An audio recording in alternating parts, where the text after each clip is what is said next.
ለተከታታይ 3 ዓመታት ያላሳለፈ ትምህርት ቤት ላይ ነው። እኔ በጣም ምናልባት ሁላችንም ሰንስ ማድረግ አለብን። ለተከታታይ 3 ዓመታት በ6ኛ ምን 8ኛ ፕላስ 12ኛ ያላሳለፉ ትምህርት ቤቶች ኢጣፋንታቸው ምንድነው? ቅድም አንዳንድ ወደ አንደኛ 3ኛ አካባቢ ወሰዱ ሰዎች ይሄን ነገር አንስተዋል። እነዚህ ትምህርት ቤቶች ከህዝብ ከአካባቢው ርሰብ ጋር ዲቴል ውይይት ማድረግ አለባቸው። ለምን ምንድነው ችግሩ? እኔ እስከ አክሽን ሪሰርች መሰራት አለበት ብዬ አስባለሁ። አሁን ቀጣይ ዓመት 4ኛ ላይ ባያሳልፊስ የሚፈሳው እኮ የመንግስት ሪሶርስ ነው። እዛ ጋር የሚሰራው እኮ መምህራን ተከፍሎ ነው የሚሰራው። እዛ ተቀጥሮ የሚሰራው ርዕሰ መምህራን እዛ ያለው አደረጃጀት ሁሉ ተቀጥሮ ነው የሚሰራው። ዘን ውጤት ከሌለ ይሄ ትምህርት ቤት ኢጣፋንታ ምንድነው በሚለው ዙሪያ እኔ እንጃ እንደ ፓርቲም እንደ ትምህርት መምሪያችንም እንደ ህብረተሰብ መስራት ያለብን ነገር ይታየኛል። ስለዚህ እንደ ንጉቱቶ አንደኛ እንደ ሌሎቹ እንደ ኮዮ ቅድም ፊዚካሉ በጣም ያማረ ግን ሶፍት ስኪል ላይ የሌለ ይሄ በጣም ደንግጠን አይደለም ጩኸን መነሳት ያለብን ጉዳይ ስለሆነ እስከታች ያለው የቀበሌ አደራጅቶች እዚህ አሉ። እኛም እንደ ትምህርት መምሪያ ባለሙያ እዚህ አለን። እናንተም እግዚአብሔር ይመስገን እንደ ፓርቲ በጣም ምንኮራባችሁ እዚህ አለንና ይሄ በጊዜ ተቀኝቶ ታቅዶ ተሰርቶ ህብረተሰቡ ለዚህ ትምህርት ቤት መፍትሄ እያቀረበ ካልሄደ በስተቀር ይሄ ትምህርት ቤት ኢጣፋንታ ምንድነው የሚለውና እዛ ጋር የሚሰሩ መምህራን ሁሌ ውጤቱ በዜሮ እየተባዛ መንግስት ሪሶርስ እየፈሰሰ መኖር አለበት የሚለው ዙሪያ ላይ ስራ ቢሰራ የሚል ሐሳብ አለኝ። ልዩ ስብሰባዎች አሁን ከመምህራን ጋር በትምህርት ቤትም በሚደረገው ስብሰባ አብዛኛውን ትምህርት ቤት እንጂ እንደዚህ አይነት ስብሰባ ተካፍዬ አላውቅም። ነገር ግን ብዙ ጊዜ የውጤት ስብራት፣ የውጤት ማሽቆልቆል፣ የውጤት ማነስ ይባላል። እንግዲህ የስብሰባ አጀንዳ ብቻ ሆኖ ቀጥሏል ማለት ነው። በየጊዜው ውጤት እያነሰ ዜሮ ሲባል አይቼ አሁን በጣም ነው ያዘንኩት።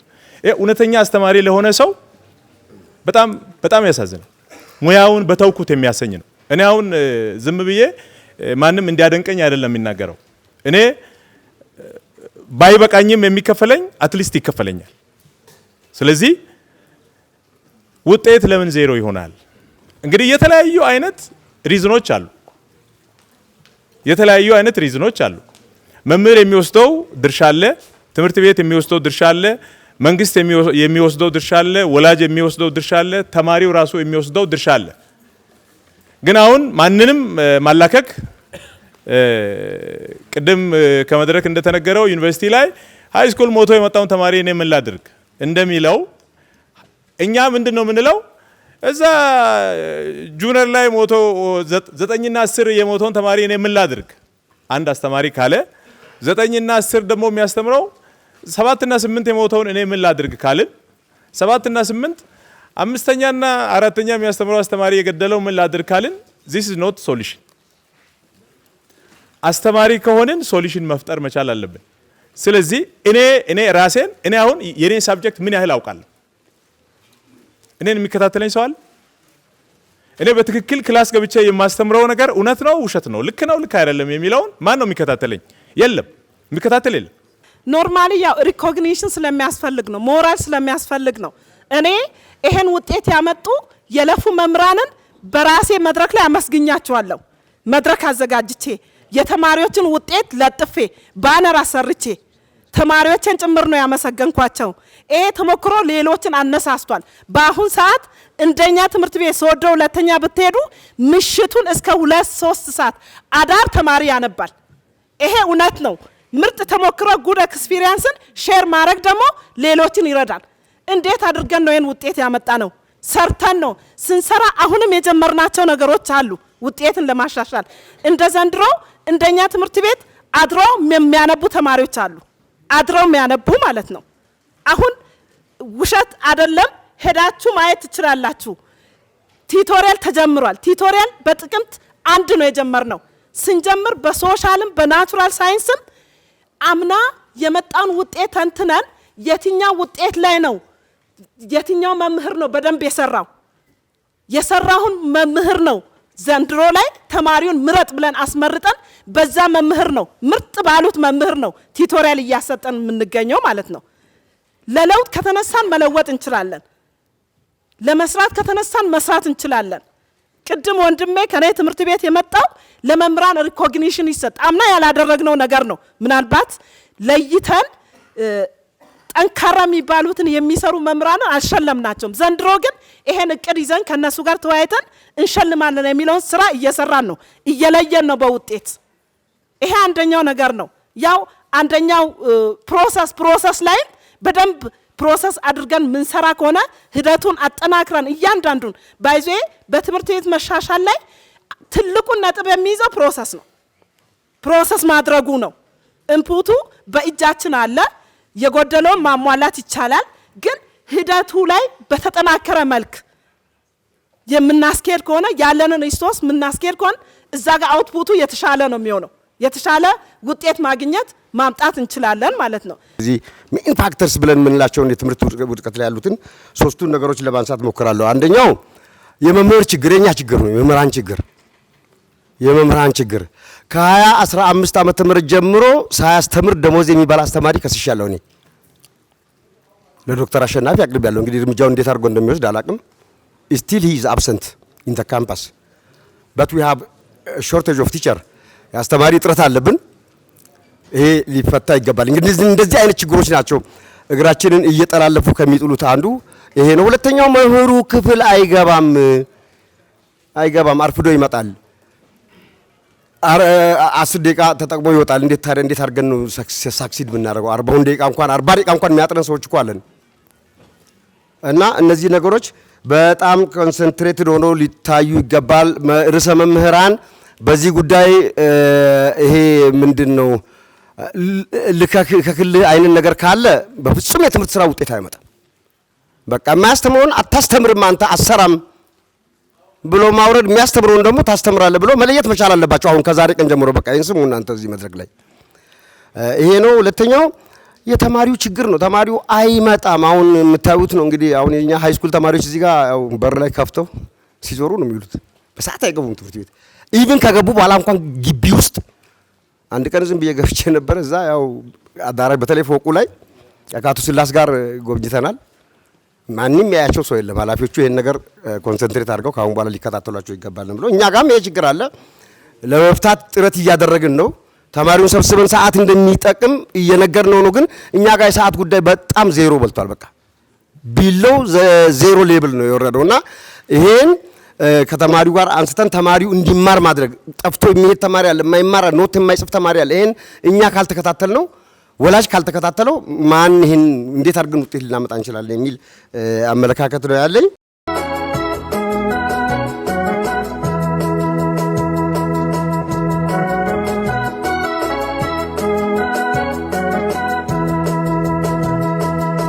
ድንበራቸው ያልተከበረላቸው ትምህርት ቤቶች አሉ።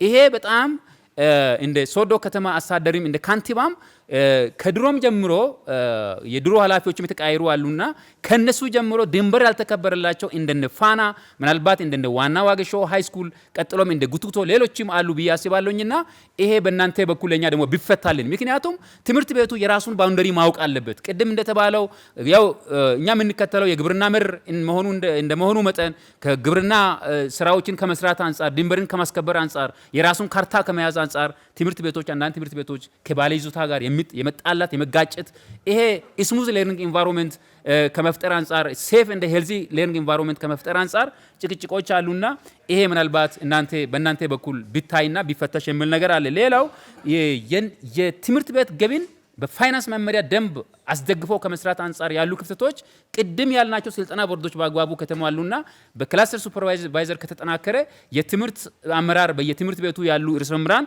ይሄን ቃኝቶ ቢሰሩ ከተለያዩ ብልሹ አሰራሮች ርዕሰ መምህራንም በማወቅም ይሁን ባለማወቅ ከሚገቡ አደጋ ለማዳን ስለሚጠቅም ያው ስልጠና ቦርዶች የሚሟሉና ፕላስ ይሄ የፋይናንስ አሰራሮች ግልጸኝነትና በመመሪያ አስደግፈው ከመስራት አንጻር ያለችንም ትንሽ ሆነ ሪሶርስ የውስጥ ገቢም ይኖራል ስኩል ግራንትም ብሎ ግራንትም አሉና ያለችን ገቢ በአግባቡ ከመጠቀም አንጻር ያሉን ፎሎ አፕ ለማድረግ አደራጃጀቱን ማሟላትና ትምህርት ቤቶችንም በፋይናንስ መመሪያ አጠናክሮና አደራጅቶ ቢሰሩ የሚል ሐሳብ አለኝና ጀነራሊ የተነሱ ሐሳቦች በጣም ገንቢ በጣም እውነቴን ነው የሚለው ጩጩ የሚሉ ሐሳቦች ተነስቷል። ግን በዚህ ቶን ብንሄድ አሁን የመድረክ ፍጆታ ባናርግ ውስጣዊ ብናርግ የራሴ ነው ብንል እንደ ትምህርት መምሪያችንም የራሳችን ብንወስድ እንደ ክላስተር ሱፐርቫይዘር እንደ ርዕሰ መምህራን እንደ ቀበሌ አመራር እዚህ የተጠራን ሁላችን እንደ መምህራን ሙያ ማህበር ተወካይ እንደ መድረክ ፍጆታ ሳይሆን በእውነት ይሄን የተወራውን የየራሳችን ሼርድ ሪስፖንሲቢሊቲ ወስደን ወደ መሬት እናውርድ።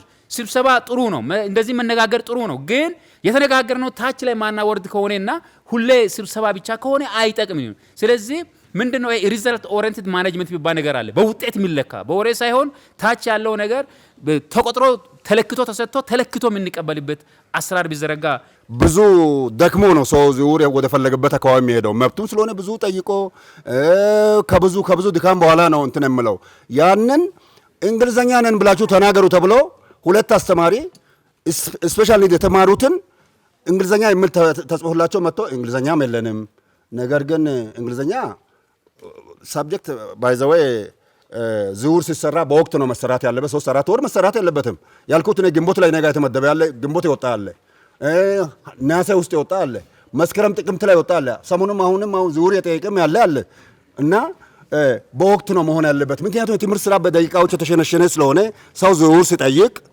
ይቅርታሽ ሰው ዝውውር ሲጠይቅ እዛ ትምህርታችን እንዳይጓደል መሆን አለበት ሌላው ነገር ህብረተሰባችን ጨርሶ ገበሬ ማይም አይደለም የተማረ ነው ይገባል እኛም እንሰበስባለን የዛን ሰዓት ላይ ያየውን ችግር ምክር ቤት ላይ ያነሳል ምክር ቤት ላይ አንስቷል አሁን የዳልቦ ወገኔ ምክር ቤት ተወካዮች ትምህርት ቤታችን ላይ ቅድመ መደበኛ ላይ አንዷ ወሊድ ወጣለች ሁለት አስተማሪ ካሉት አንዲያዋ ልጅ 171 አስተማሪ ነው የምታስተምረው ለዚህ መድቡልን ቅድመ መደበኛን ብሎ ምክር ቤት ላይ አንስቷል ሂሳብ አስተማሪ የለንም ሂሳብ መድቡልን ብሎ አንስቷል ሶሻልና ሲቪክስ የሚያስተምሩ መምህራን ወጥቶ በእነሱ ምትክ ሶሻልና ምትክ ማነው ሲቪክስ የሚያስተምሩ አስተማሪ አልተመደቡም ብሎ እነሱ ብናገሩ ይሄን ምደባ የሚሰጡ ሰዎች ምክር ቤትም ተናግረዋልና አይመደቡም ብሎ ሊደርሺፕ ስለሆኑ ኢሊከኛ መሆን የለባቸውም በፍጹም ብሎ በማግስቱ 2 ሰው 3 ሰው ዝም ብሎ ማውጣት የለባቸውም በዛ ነው 8 ሰው አጥቶ 4 ሰው ያደረጉልን ያም ትርፍ ሳይሆን 19 ክፍለ ጊዜ ፐር ዊክ እንደሚገባቸው ራሳቸው ደምሮ አካፍሎ አይቶ መጥቶ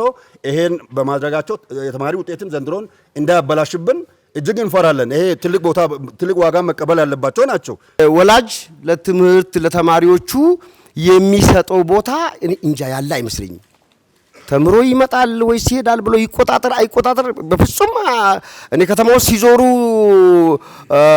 ፎቶ አንስቼ ቪዲዮ አንስቼ ወላጅ ጠርቼ ያናገርኳቸው ወላጆች አሉ ክፍል ትምህርት ቤት መጥቶ ደብተር ይዞ መጥቶ ግቢ ሳይገባ በተለይኛ ትምህርት ቤት ተማሪዎች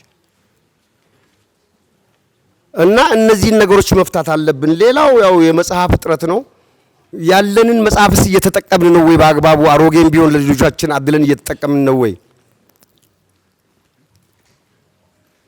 ይሄ ችግር ሊፈታ ይገባል አሮጌም ካለ እንደ ድሮ 1 ለ10 1 ለ15 ሰተን ያለውን እየተጠቀምን ሌላውን ደግሞ መጠየቅ ነው ምናልባት እዚህ ሊጋባ ግቢ ላይ 2 ክፍል ሙሉ መጽሐፍ አለ አሁን የታሽጎ የተቀመጠ መጽሐፍ ያ መጽሐፍ ወረዳ ነው ምናምን የሚባል ነገር አለ ወረዳዎች የማይወስዱት ከሆነ እዚህ ከተማ ላይ ዝም ብሎ እዛ ታሽጎ ከሚቀመጥ የከተማ ትምህርት ቤቶች እንዲጠቀሙ የምታደርጉበት መንገድ ቢፈጠር የሶዶ አጠቃላይ ሁለተኛ ደረጃ ትምህርት ቤት አምና 23 ነው 24 ተማሪ ነበር ያለፈው ዘንድሮ ወደ 56 የሚጠጉ ተማሪዎች አልፈዋል ማለት ነው እቺ አሁን አልፏል ብለን እያልን አይደለም እንግዲያው ሳውን ተማሪ ኤንአይል ጥሩ ነገር አለ የሚያኮራ ነገር አለ እያልኩ አይደለም ፕሮግሬሶች ያሉትን ደግሞ እውቅና መስጠትም ያስፈልጋል ለዚህ ምን እየተሰራ ነበር የሚለው ነገር በደንብ ማየትም ደግሞ ያስፈልጋል ከዩኒቨርሲቲ ከመጡ መምህራኖች ጋር ትላልቅ ዩኒቨርሲቲ መምህራኖች አጠቃላይ ሲያስተምሩ ነበር ሶዶ አጠቃላይ ሁለተኛ ትምህርት ቤትን ጨምሮ በሌሎች ትምህርት ቤቶችም ስለዚህ ይሄንን እዛው ትምህርት ቤት ያሉ መምህራኖች አሉ ከነሱ ጋር ተቀናጅቶ አሁንም በተለይ የማጠናከሪያና የድጋፍ ትምህርት አሰጣጡ አጠናክሮ መቀጠል ያስፈልጋል ይሄን በሚገባ አጠናክረን ከቀጠልን በየጊዜው ውጤት እንተና እየሰራን ከባለድርሻ አካላት ጋር መድረኮችን እየፈጠርን ከሄደን ተስፋ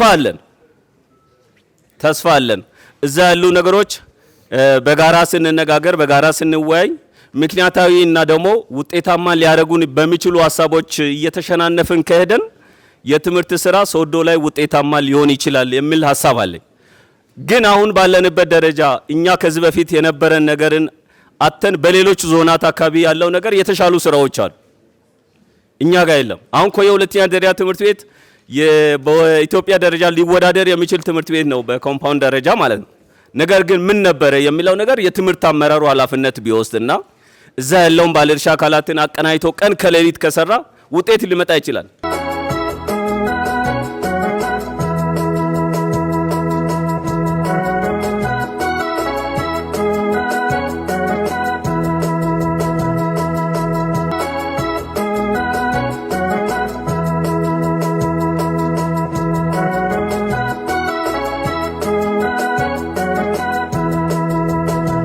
ከማሟላት ጋር ተያይዞ እናንተም እዛው ማየት ያለባቸው ጉዳይ አለ። እኛ ትምህርት 67 ትምህርት ቤቶች የመንግስት የግል በራሳቸው የሚያሟሉ ስለሆነ 213 አካባቢ ትምህርት ቤት ነው ሶዶ ከተማ ውስጥ አይ ቲንክ እንደዛ ነው መሰለኝ 67 ትምህርት ቤት ነው የመንግስት ብቻ 67 የመንግስት ትምህርት ቤቶችን መንግስት ሰው ኃይልን ማሟላት አለብን በበቂ። ግን ደግሞ አንድ መምህር ስንት ክሬዲት አወር ነው የያዘው? የሱ ሎድ ማክሲመም ኤፈርቱ እስከየት ነው? ማክሲመም መያዝ የሚገባው ያህል እስከየት ሆኖ ነው? 5 ቀን ነው ሰኞ እስከ ሐሙስ በነበረን ጊዜ አንዳንድ ክፍለ ጊዜ ፍሪ ሆኖ 25 ክፍለ ጊዜ ለኔ አንሶ እኔ የተሸከምኩበት አመት አላስታውስም። እኔ አንድ ሳምንት አላስታውስም። ግን እንደዛ መሆን አለበት ብያለሁ።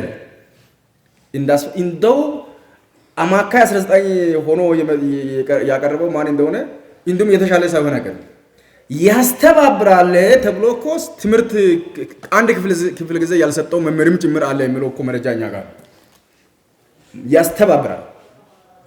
ያስተባብራል ተብሎ ክፍለ ጊዜ ያልሰጠው መምህርም ጭምር አለ ተብሎ መምህር ይጥረት አለ ተብሎ ደግሞ ጥያቄ እንዴት ይመጣል? እሱን ባላንስ ይሰራል ዶክተር አሸናፊ ከማናጅመንቱ ጋር። ስለዚህ ያ ባላንስ ተሰርቶ ሰው ኃይል ሚያንስ ከሆነ ያንን ከተማው ኃላፊነት ወስዶ ቅጥር ለሌላ ዘርፍ እንዲሁም የታገደ ቢሆንም ለትምህርትና ለጤና ኦፕን አድርገን ያንን የማሟላት ኃላፊነት መውሰድ እንችላለን። ግን ቀድሞ ያለው ምን እየሰራ ነው የሚለው ጥቆማ ስለመጣ ማለት ነው። እዚህ ገና ሊመጣ ያለው መረጃ ብቻ ሳይሆን እዚህ መድረክም ላይ 2 ክፍለ ጊዜ የያዘ መምህር ሳምንት የሚጠፋ እንዳለ ሁሉ ጭምር እንደተነሳ ማለት ነው። ይሄ ሰው ኃይል ላይ የሚነሱ ነገሮች መስተካከል ያለባቸው አሉ።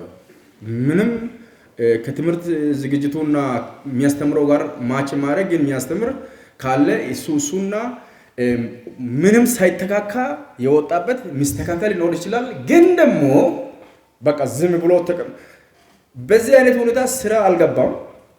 አመት ሙሉ ደሞዝ ይበላል። ግን ደሞዝ በ30 ቀን ሙሉ ስራ ላይ ስለነበረ በደንብና መመሪያ መሰረት ደሞዝ እንዲከፈለው የጥቅምት ወር ደሞዝ እንዲከፈለው ተብሎ ከትምህርት ቤቶች ደብዳቤ ይመጣል አይደል?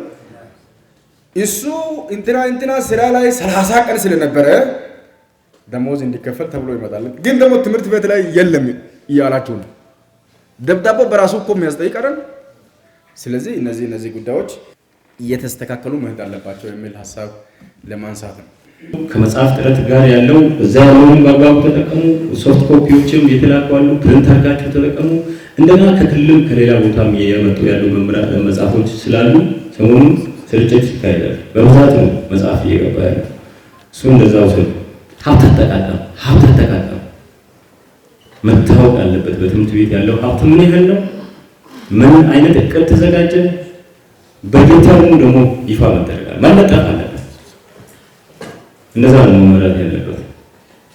ሚመራው እንደዛ ስለነበረ ማለት ነው። ሲሪየስሊ እሱም በምክር ቤት ደረጃም ደግሞ ታች ባለው ጸድቆ መጠቀም መቻል አለብን የሚለው ነገር ብንወስድ ወተማ ቀስቦ የሌላቸው ይሄ ዩቼፍ ዱንያ ሀባገነት ዋባ ዋራዛ ገሬራ ሌሎች ትምህርት ቤቶች እስካሁን ቀስቦ የሌላቸው አሉ ያልጠራዋቸው። እሱን በደንብ ቼክ አድርጉ። የቀበሌ ዋና አስተዳዳሪዎች እባካችሁ ትምህርት ቤቶችን ደግፉ። እናንተ ካልቻላችሁ አንድ አመራር ከዛ አሳይን አድርጉና እንዲደግፍ ቀስቦ ሆኖ እንዲመራ ኃላፊነት እና ሶር ታደርጉ። ተማሪ ማብቃት ጉዳይ ቅድም ከሃይስኩል የተነሳው ነገር ሁሉም ጋር ትሬንድ መሆን አለበት። ሁሉም ቀን ማታ ማንበብ አለበት ተማሪ። አይወን ያህላል የሆነ ተግደና ቅድም ተሞክሮ ይቀመር ባለው እንወስዳለን። ቆንጆ ሀሳብ ነው። ግን አይወን በቃ ሶፍት እቺ የመማር ማስተማሪያ ሂደት ነች። ለምቱ ሃይስኩል የበቂዲ 220 ሚሊ ሲትምርት የታ ተማሪ ሲቲ ካና ከሲተማርሰስ ቅድም እንደተባለው 10 ደቂቃ ተጠቅሞ ይወጣል። በመንግስት ቼክ አለ የመማር ማስተማር ስራን መምራት የኛ ዋና ነው። ሙሉ ባበቃ የመጀመሪያ አጀንዳችን እሱ ቼክ አድርጉ። ልምድ መቀመር ሊቃንም ሌሎችም ጋር ያለው ነገር ምንድነው የሚለው ነገር እኛም ለማየት እንሞክራለን። ቅንጅታዊ ስራዎች ላይ ተማሪ፣ መምህር፣ ወላጅ አንድ ባንድ ቀደም መምህር የራሱን ተማሪ ለይቶ አያውቅም። ትክክል ነው። ባይዘ ተማሪ ደግሞ የት መድረስ እንዳለበት ታርጌት አያውቅም። ተስፋ ቆርጦ ዝም ብሎ ገብቶ መውጣት።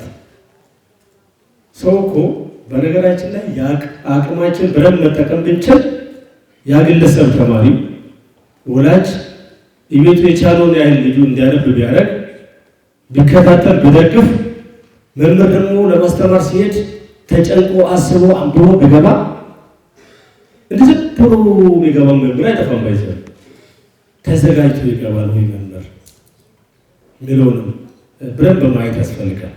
ክላስ ላይ እኮ ተማሪም ጠይቆ ጥያቄ የሚጠይቅ ተማሪ ቢቆጣ መምህራን ይጠፋል።